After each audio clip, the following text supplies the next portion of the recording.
Grabe, ano ko sasabihin ako kanina? Thank you guys.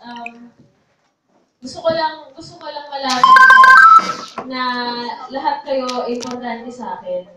Lahat kayo mahalaga sa akin. Kung saan man kayong group galing. Actually, ayoko talagang tawagin na fans eh. Kasi hindi eh. Kung sinasabi nyo na na-inspire ko kayo or nabago ko yung buhay nyo, ganun din yung ginawa niyo sa akin. At kaya din namin to ginawa para sa inyo.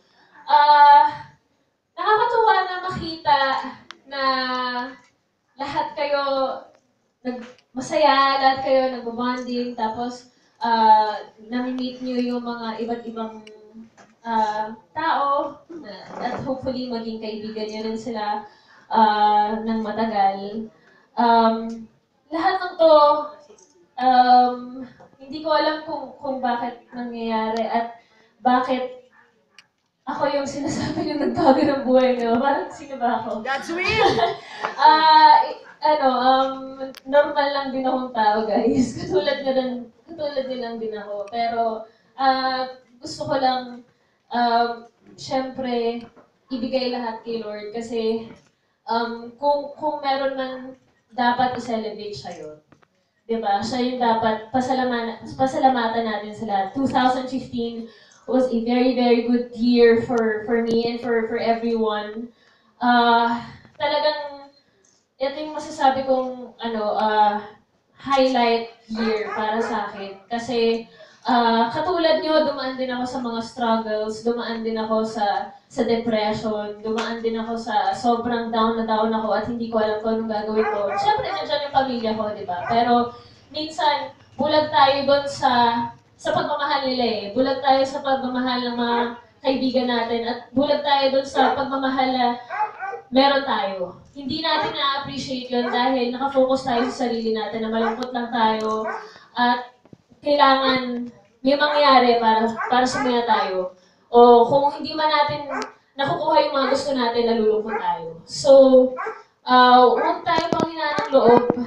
At yun nga, isa sa mga pinaka blessing siguro yung music. At natutuwa ako kapag nakikita ko at naririnig ko na ayun, na bumabalik kayo dun sa passion nyo. Kasi alam ng pamilya ko to eh.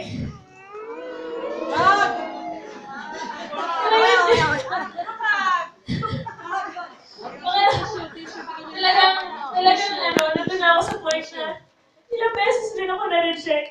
At ilang beses din na sinabi ko sa sarili ko na wag na lang kaya kasi ang hirap din pala yung mga pangarap mo, ang hirap ng tuparin. At binibigay siya dun sa mga tao na thank you.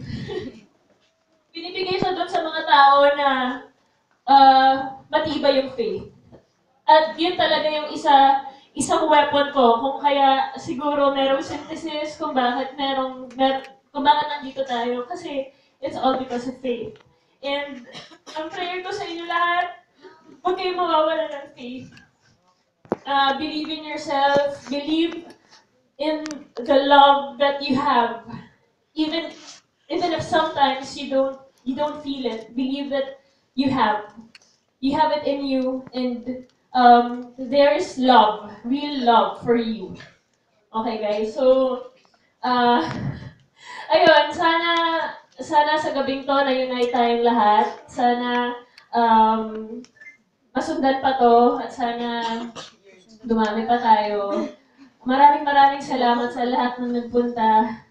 Hindi ko na kayo isa-isahin, pero natutuwa ako na nandito kayo ngayon kahit na medyo malayo at adventure. At ayun din pala, yung isang gusto kong sabihin sa inyo na i-enjoy nyo itong bagong taon. Huwag kayong matakot na i-face yung fears nyo at gumawa ng masasayang adventures. Siyempre, on your own and with the people you love. So, Happy New Year, guys. Thank you. And mahal ko kayo.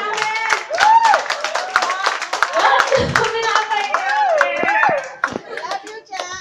Love you, Cha! course, we would also want to hear from our